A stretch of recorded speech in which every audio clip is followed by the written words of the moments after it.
Yeah, Huh? where's the button that hides my face? So are you in a grocery store? Is that the background? Is that a backdrop?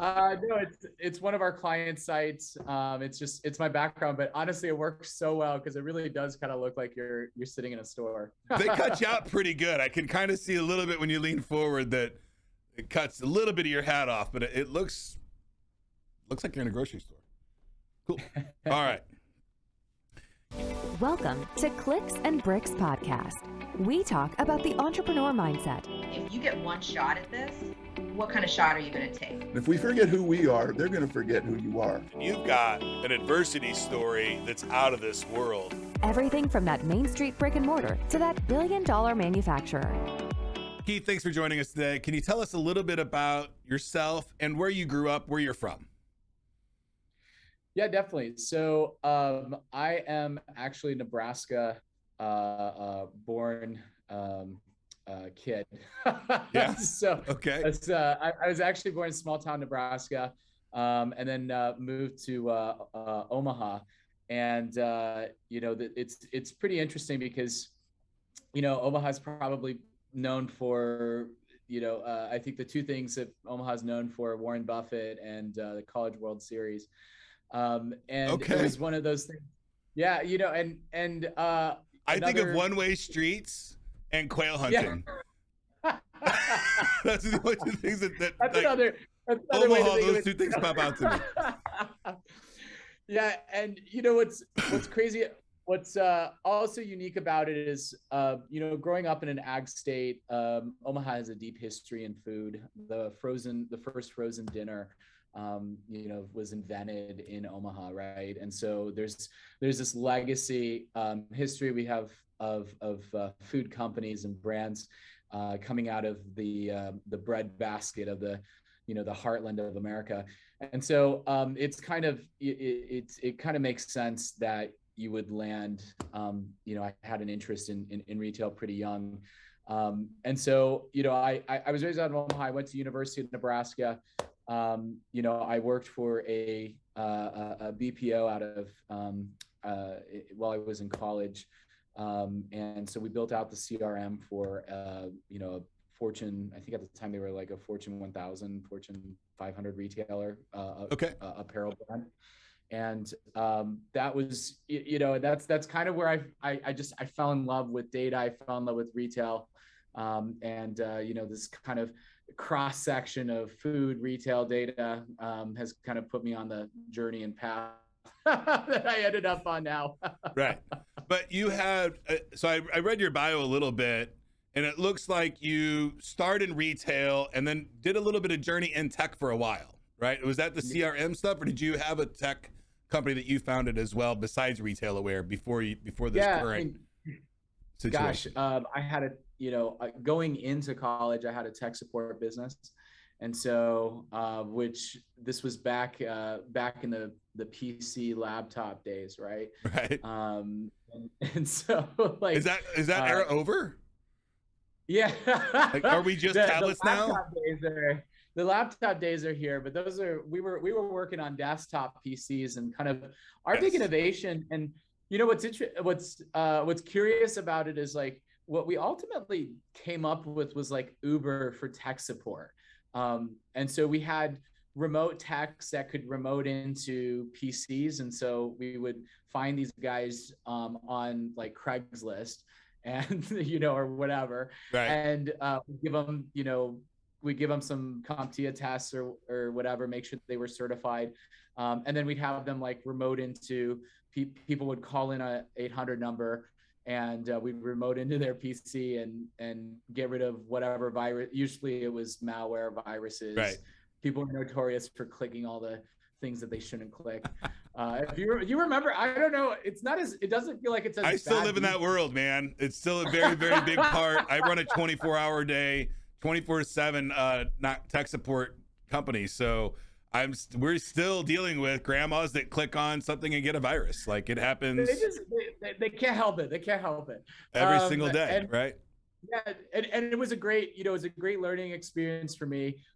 We got into, I think I was like 18, 19, something like that at the time. And we got into Entrepreneur Magazine because we ran the entire business off our iPhone. Oh, wow. And we had an app. Everything was ran off iPhones. So there was no physical office. And that was ahead. I mean, this was early 2000s. That was Right. ahead of the time, then. Well, I think it was ahead of its time for most businesses, but youngster, like the side hustle culture really starts picking up drastically about that time because iPhones are a thing, right? You can now browse the internet mobilely. Yeah, I mean, it was one of those things that all of a sudden we had anyone had access to develop an app and release into the app store. And, granted, being of the millennial generation, I lived pre-smartphone and post-smartphone. And so, that was to your point, it unlocked a tremendous amount of opportunity. And I think folks didn't really understand how powerful and how many new businesses and opportunities were going to be created from this little box. Yeah, it's huge. We were all about security in our hands. Yeah, the internet as a whole and the barrier to entry to start a business today is so small compared to what it was. I started my first company at like 16, 17, and the hurdles that I had to go over, the research, like I had to drive to the library, right, to learn stuff, to even figure out how to do an LLC. And I had to talk to other business owners about how I did it. And, literally going to the government center, I'm like, okay, I want to start a business. How do I do that? And today, LegalZoom, you can knock it out and we're not affiliated with LegalZoom, but, a couple $100 and you got a company started in, an hour of labor. So yeah, I mean, 100%. We were kind of growth hacking that back in those days. Literally, we said, okay, what if we created a hotline for grandma to call or mom to call? Because we hate getting called all the time. And we're like, we know there's plenty of other people like us. So literally, we bought an 800 number. I came from a call center background, and so this is Ring Central. Ring Central didn't exist, by the way. Right.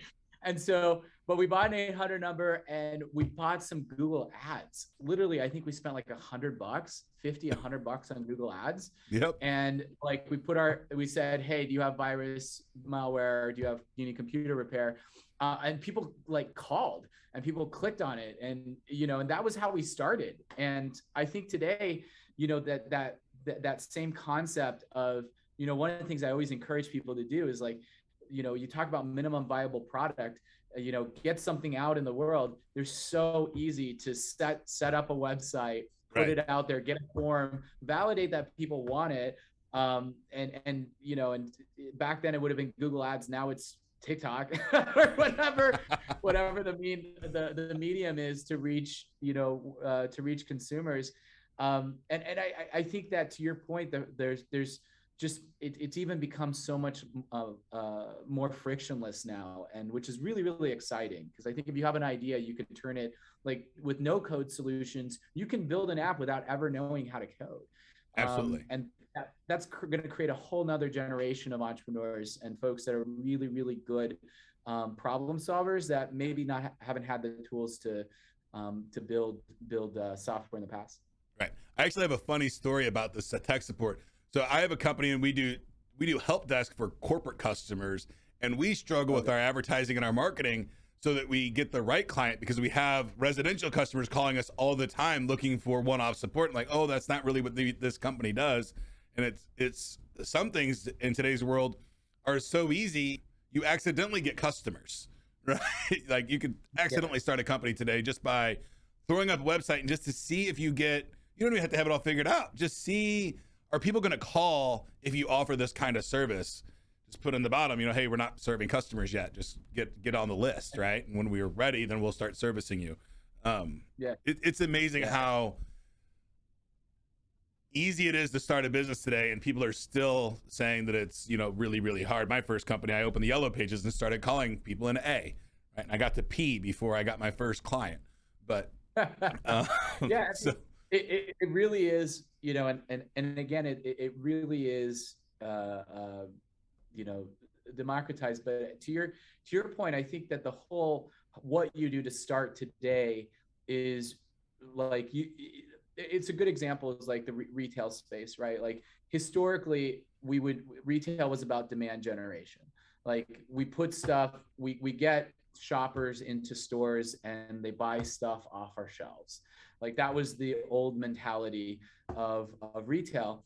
And then you had some really, innovative leaders, like the CEO of Ulta. She was, I had just listened to her. She was on an event earlier this month. And, at the time coming into an organization, it was like, why don't we listen? Like, why don't we look into our data, and why don't we look into our customers' needs and better understand our our merchandising mix, what we can do that's differentiated to help, to really meet the needs of what shoppers are looking for. And I know that sounds like so basic, but that was super radical not long ago. Right. And that's where I think e-commerce has just done such a phenomenal job, is because you just have so many, you really can keep your pulse on shopper consumer behavior, and you can really make changes and adjustments at midstream, and constantly optimize, which that was wild to think about. If you asked a operator, maybe someone doing a retail store, whatever, 20 years ago, they'd be like, well, I stocked my shelves with this, with this product because that's what people buy. Right. And that was about it. Right. Or worse, that's because the vendor bought the spot. Right. Right. I mean, that stuff happens too inside retail. And I don't have my retail knowledge, I would say, is probably my weakest point in all business, right? Maybe my retail revenue annually is maybe 15%. I'm high on services, right? So I really like services, and so do you, because you created Retail Aware, right? So you have tech chops, you like tech, you like retail. Is that just the perfect marriage to come up with Retail Aware, or were there some bumps in the road and some pivots that you had to go through before you really honed in on what Retail Aware does? And I want to talk about that in more detail, but first I want to hear about how you came up with the concept for Retail Aware. Was it a bunch of pivots? Did you nail it the first shot? I know a lot of business owners, it just comes super easy for them to nail their product on the first go. So would love to hear your story on how you figured that out and got to where you're at today. Yeah, I mean, this is definitely a culmination of a journey, right? Like you can look back and connect the dots. I think it goes back to Steve Jobs' commencement speech, right? Where like going back, I mean, you have no idea, but when you look backwards, you're like, oh, that dot led me to that, led me to that point, led me to that point. And so for me, it really started, at that BPO was when I got first introduced to big data. We were building out CRM for this retailer, what we realized, I got to see firsthand, we could see every customer, from every customer complaint to every return to anything, was all housed in one place for the first time. And there was this idea that we would have a holistic view of who the customer was. And that was really, really powerful. And that was new. Like CRMs, customer relationship management tools, weren't a thing for some time. And so that was where I started. And then in college, I had done the tech support thing. I did that for a while. And then I did the Daily Deal. I started a Daily Deal site with the entrepreneurship organization in school. Literally, Groupon was the fastest company to hit $1 billion right. in history of time. So we said, what if we just did a mini Groupon for the university? And so that was a really fun, ride. I never made personally a dime off of it because I ran it through the university. Right. We grew it to about 48,000 subscribers. We work with 300 merchants. The university turned it into a class where students got to actually work with businesses and actually learn how to run a real company. Oh, wow. And a real business. And so that was just an incredible experience. And, from there, my graduating year, by the time I did in 6 years what most do in 4. Is that a profit center for the school now? So there were days that funded we started as a fundraiser, and Right. it funded scholarships, it funded trips, it funded this entire, this entire entrepreneurship program. There's now, the university now has a chair, and there's just so much, there was so much good that came out of it. Right. I think, though, one of my lessons learned is that, for-profit entities don't necessarily, aren't, nonprofit culture is not conducive to for-profit it's not. enterprising. So yeah, it's two different beasts for sure. I know.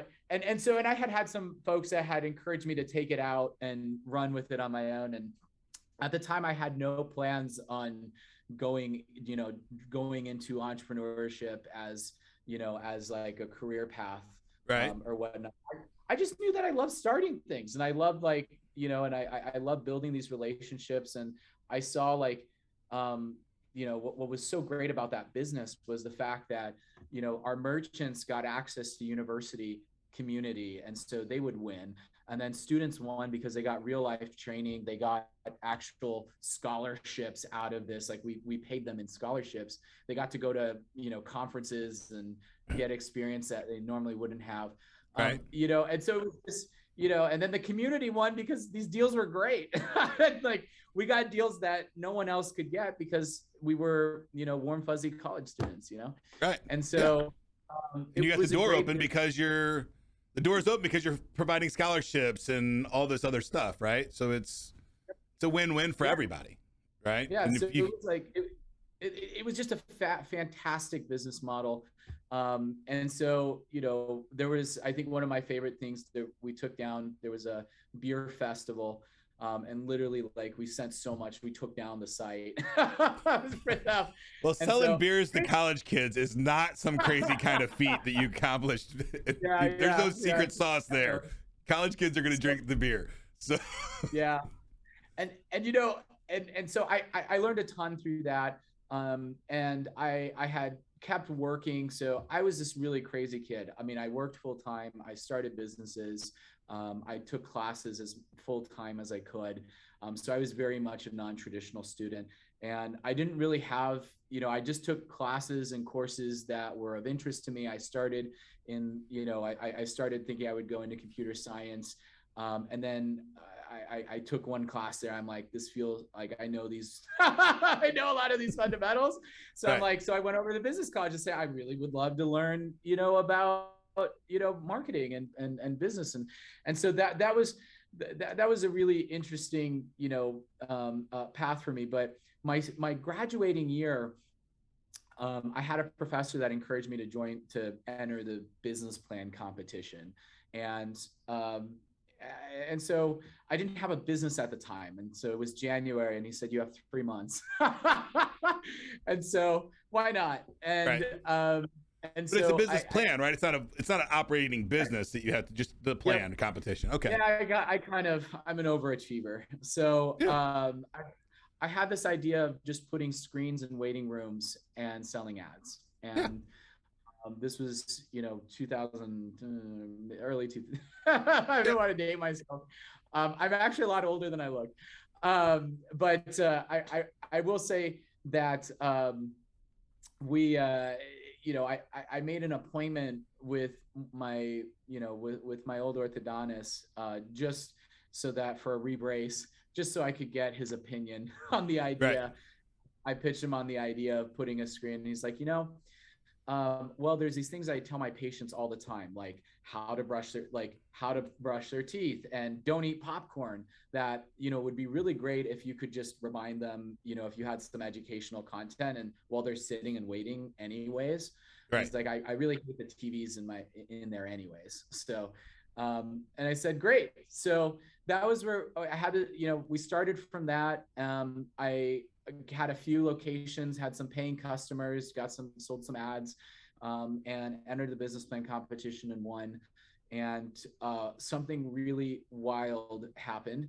The company that I had interned for, I was doing government contracting, and the COO called me and said, hey, our CEO read in the paper that you won this business plan competition, would love for you to present this to us.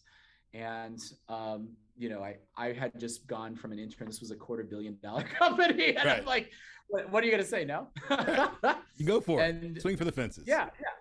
So I pitched, you know, and I went up to the corporate and I pitched them my idea. And I remember the CEO asked me one question. He goes, at the end of the presentation, he goes, how much? And I'm like, how much what? How much do you need to start this business? Right. And so lesson number one, anytime you're talking to folks that make sure you understand your numbers. Yes. Know your numbers. I can't. And then any amount that you think, you know, multiply that by three to 5 times. So I on that question, like know your numbers and you have to know all of your numbers for different aspects of your business, right? You're going for VC, and what the number he was looking for, I think, this is what most VCs look for, is what is your operating cost going to be for your first 12 months, right? How many people do you need to scale this to X, Y, or Z? So you also have to be pretty quick on your feet with some basic math too, right? Because you're gonna have to extrapolate that out pretty quickly in a boardroom when you're stressed. I had never raised money before. I didn't know I was raising money.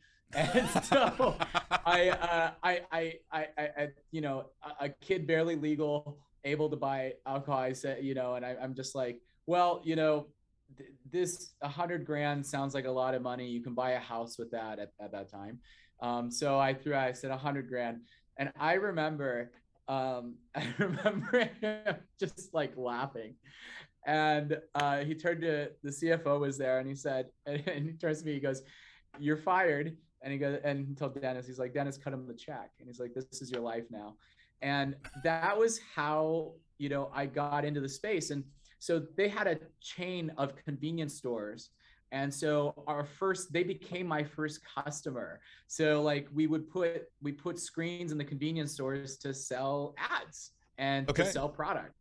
And so all roads lead back into that.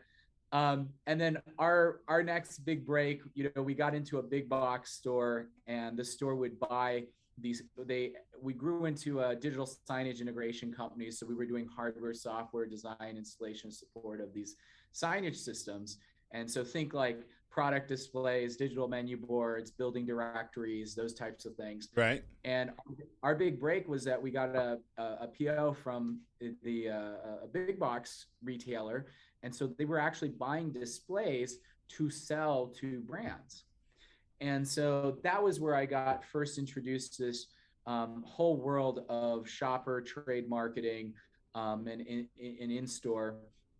And what I quickly realized is that, you know, these brands spend $100 billion a year on all the stuff that goes inside of a store. So what a lot of folks don't realize is that those product displays are owned by the brand. Like brands are paying for them. Right. They're paying slotting fees to get product into certain locations, depending on the retailer. And then they're also paying for the promotions and they're paying for the coupons. They're paying for the offers. They're paying for all of this stuff. Right. And, you know, and that was where I got introduced to that whole world. And what I learned is that they were doing it blind. Today, like you would never think of launching a website and doing ad spend without having some sort of analytics. Well, in retail, you would see 6-7 figure checks be written, and they would go into a black hole. Right. And so you would maybe get sales data after, you know, months or weeks or right even, after the first quarter is over, right? How did my product sell? Did it go off the shelf? Is it sitting on the shelf? Where is it at? All of those things.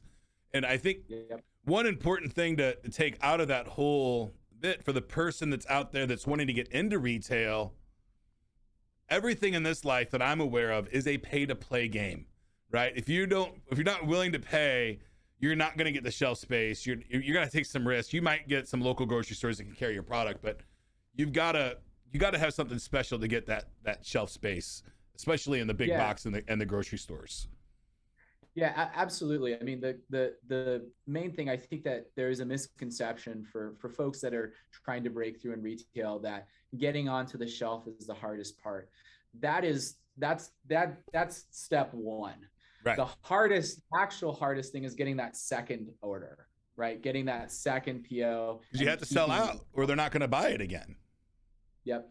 And so, we have brands that are asked by retailers now, and this is also a really big fundamental shift in how product companies and brands really operate. We have retailers asking our brands, what are you doing to support this program? Show us the dollars. What are you doing in social spend? What are you doing in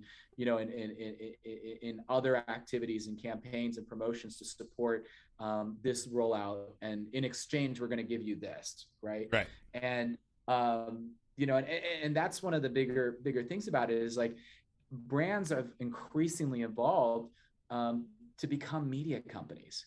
And I think that's one of the biggest things you have to think about now is that the demand has to start first, and you almost have to approach it and build an audience and build that following first before you even think about getting placement on a shelf in a major big box.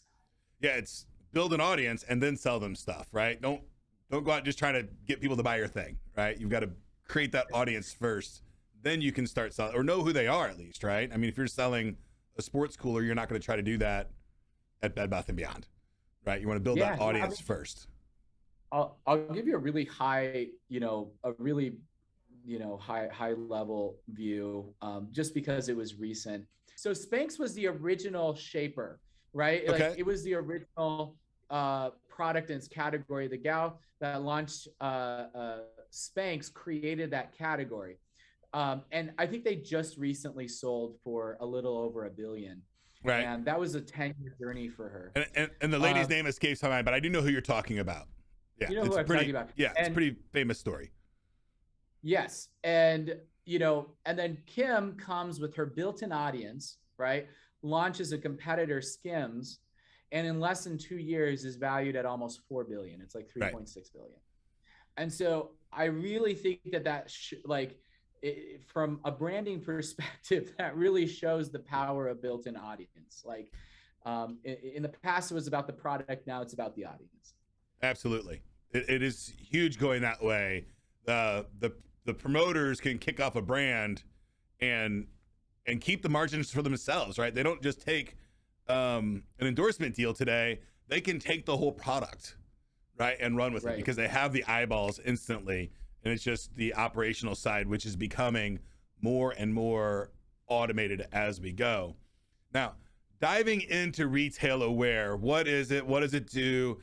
And in a layman's terms, from my looking at it, it almost takes the algorithms that you would look at for online shopping and bring it to a retail store, stuff like dwell time, which is fascinating. I know this is fairly new even for Facebook to track how long you're sitting on a screen. And I understand how you do that online. I understand very well how to do that online, but how do you get this data out of the grocery store or the retail shop? How do you know that somebody's sitting and looking at a product? And how important is it that if they look at a product that that they look at 5 of them before they make their decision, or they look at it for an average of 7 minutes before they put it in their cart?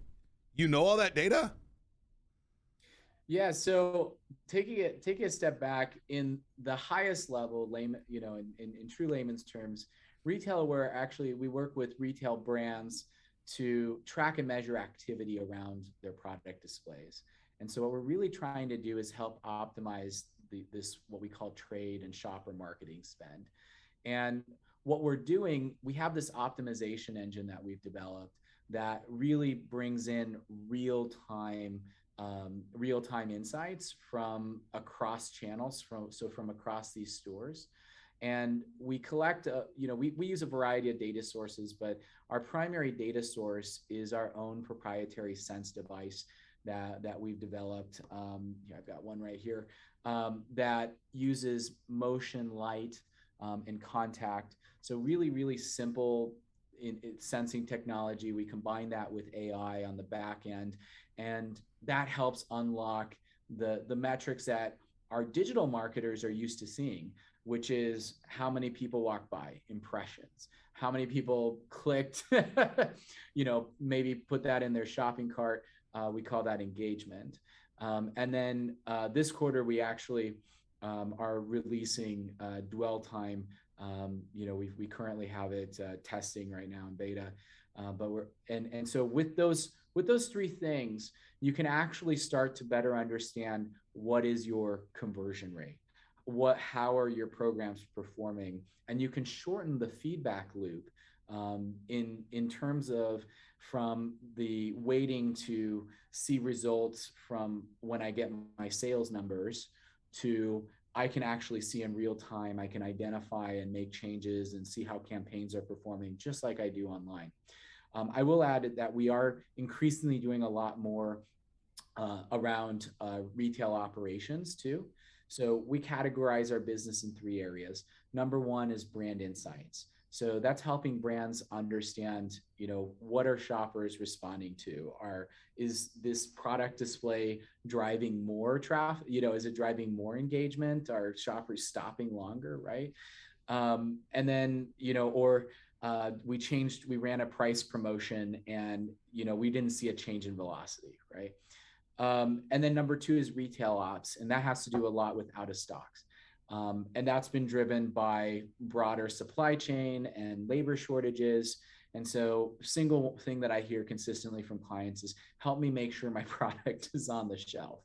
So that's kind of a second piece of our business. And third is media measurement. Everything that you see in a store is, what folks don't realize is that shelves are media and they have media value. So we've gone from this shift of, in the past, stores were the point of distribution to now they are a point of distribution in a larger shopper journey. And so that's a huge shift. Now there is value there, and it's important for a brand to be there. However, now you have to look at it in the context of that's one stop. Me as a consumer, I exist on my phone, I exist on my laptop, I exist in TikTok, I exist everywhere. But I also exist in Instacart, and I want flexibility for that product to be there whenever, wherever I am. And so kind of goes back to retail 101, the 3 fundamentals of retail: right product, right place, right time, right? Yep.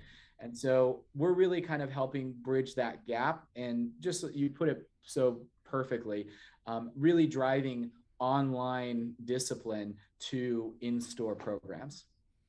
Yeah. So, and I don't know of a program out there that's like yours today, like to even compare you to somebody else. But to me, this opens the doors for the first time in retail shops that you can do split testing and say, hey, does this artwork better than this artwork, and have it in 2 different locations and testing it in real time and making those changes, which is one of the coolest things about the internet. It's a struggle too about running businesses on the internet that you can change so quickly, because I think it just leads to knee-jerk reactions sometimes on small data sets. But in your case, if in store A it's selling out units and it's 2 cents cheaper in the same display, then you can see that in real time and you can communicate back to the stores, right? Yeah. And I think that's the first step was getting sales data, but sales data is like getting a report card without the parent teacher conference. It doesn't tell you how you got there. And so, even then our sales data isn't actually telling us shopper behavior. It's really telling us the throughput of that shelf or of that location. And so what we're really trying to understand is one of my favorite clients put it best is we live in a world right now where, one of my clients said, hey, I don't need a rear view mirror. I need a heart monitor. Right. Because shopper behavior, consumer behavior is moving so fast.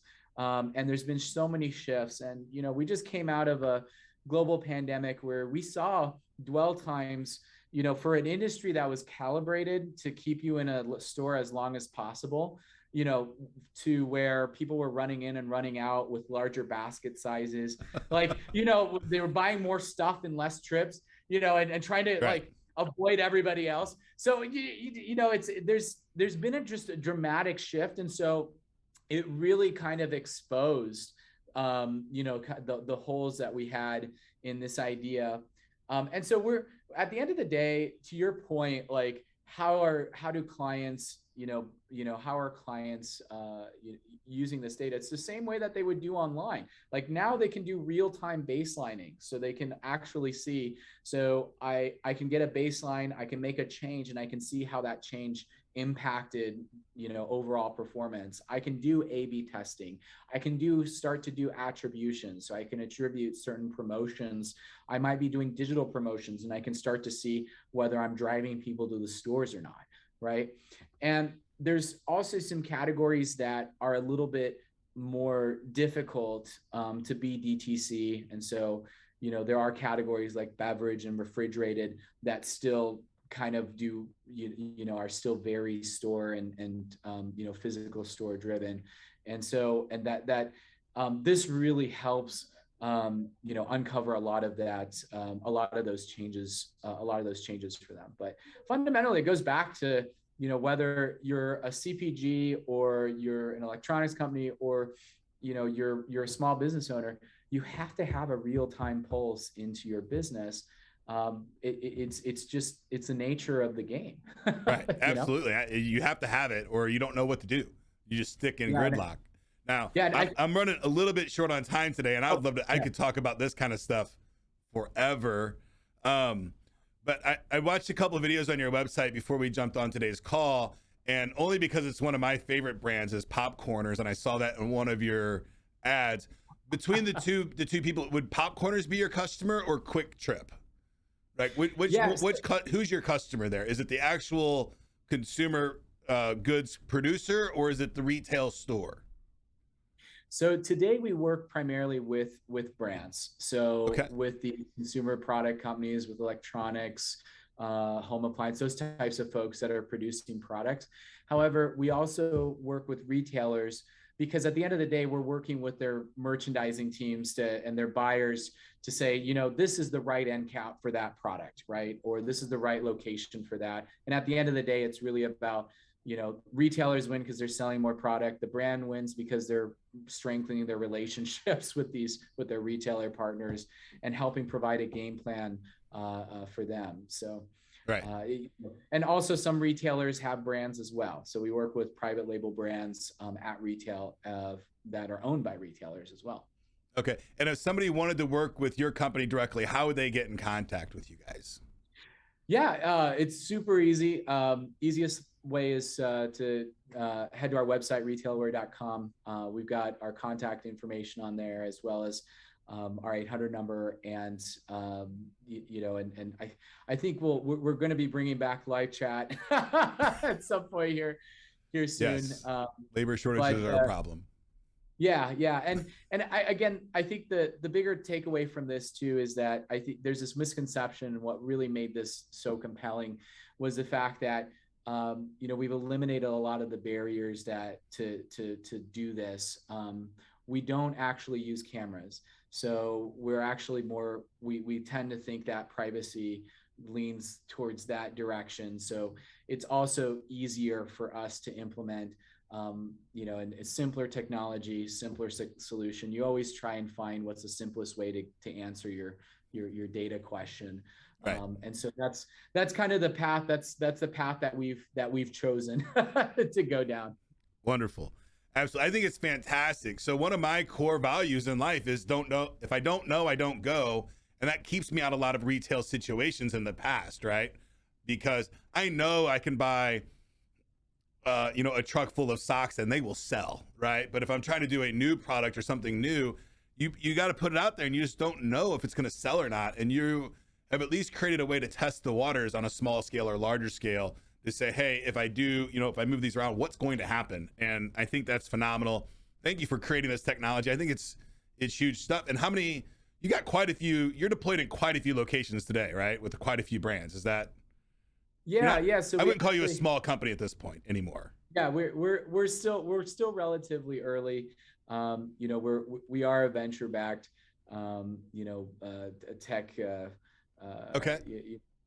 tech company right now. But what's been really, really exciting is just to kind of watch the growth. It took from 2018 from concept to, you know, R&D to launching in 2019 to September of last year. I think we were at 3,000 placement locations, and we've doubled that just in February. And so it's been really, really exciting to see that growth. And I think, you know, it speaks volumes to, you know, the need for this, you know, the need for this data. And I think the industry as a whole is really, really leaning in to making investments on how to make better data-driven decisions. Absolutely. And it's super exciting too, because I think long-term what this does is it puts more niche products on shelves long-term, right? And it lets people really get down to the geographic kind of sales that we see today, but it's kind of haphazard and guesswork, right? So I think it's really good stuff you're doing. Thank you. Congratulations on your success. That's huge. Now, I'm very much similar to you. I went to school as a non-degree seeking student, and I started companies and stuff like that. For that kid that was where we were when we were in that position, and they're thinking about starting something, but, you know, everybody's telling them they're crazy or that won't work. You know, what advice do you have for the kid today that's, you know, says, hey, I want to start this company or I want to do this crazy thing? What do you tell that kid today? Or young adult, I would say. They're in college. They're not really a kid, but young adult. Yeah, I actually have, as I've gotten older, I have contradicting advice on this. So hear me out on this. So I think number one is get whatever your idea, your thought, your process, you know, the tools exist today to get it out into the world. So don't be afraid to put it out there and try and pre-sell, you know, try do what you can to build a minimum viable solution or a minimum viable product. Because it's one thing for folks to say, yeah, I would be interested in this. It's another thing for someone to part with their hard-earned cash on Absolutely. that. So I think that the minute you have an idea, I have probably, you know, 300 some domains of half-started apps that I've worked on and things that I've done. But I really think it's so important that you go out and you try and prove out that you can get that first customer, and then you can get another customer, because that's how any business grows. Right. If you want to get into B2B, you know, enterprise, hands down, I think the best thing you could do is go find, you know, and again, this is only for B2B enterprise. Right. Go into the company or the place that you want to target, you know, and try and work there. And I think very quickly you'll uncover problems in your professional career if you are entrepreneurial minded. Your stint won't last forever. Consider it a tour of duty. And I think that experience also is really helpful. I had a head start. I started working, you know, I had a corporate job when I was 17. And so it's not like I went straight into, you know, it's not like I went straight into this. I've been now in the space for a decade and a half. Right.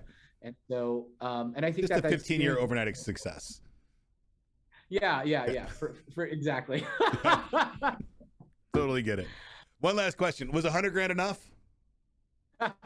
Absolutely not. Absolutely not. He probably thought pretty good at that, but he wrote the check and he was happy to do so, knowing that there'd be a second round right around the corner, probably 30 to 60 days away, if you really put it in gear and went. Keith, thank you so much for your time today. I had a blast. I hope we get to talk again soon.